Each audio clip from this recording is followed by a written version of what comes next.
mahimo na nga ma-claim sang malapit 1,000 ka mga taxi drivers nga residente sang syudad sang Iloilo ang 1,000 pesos nga balor sang fuel subsidy coupon sa Mayo 8, 2026. Hiwaton ang distribusyon sang fuel subsidy coupon sa Quintin Salas Gym. Humalin alas 8 sa aga, tubtub alas 11 sa aga. Pagkahapon, pwede na nila magamit ang coupon para nga makapatughong. Humalin naman ina alas 4 sa hapon, tubtub alas 8 sa hapon.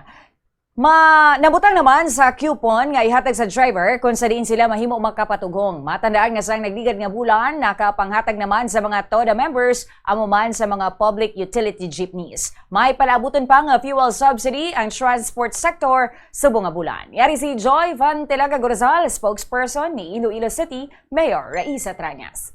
So good news para sa ato naman nga mga taxi drivers, especially dring sa taga-syudad sang Iloilo, i-release naman ang inyo nga fuel subsidy sa Mayo 8. Take note ha, Mayo 8, Biyernes inangadlaw. So isa na lang kasi manang nabilin, malapit ini 1,000 ka mga taxi drivers sa syudad sang Iloilo ang makabenepisyo sang aton nga fuel subsidy program sang Iloilo City Government.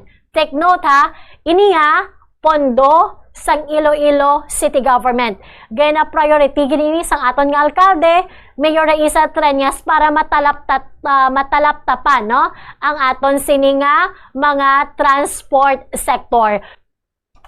Si Ms. Joy Van Telaga Gorzal, spokesperson ni Mayor Raisa Trañas, sa liwat ka Bombo Mayo 8 na Biyernes sa masunod nga semana.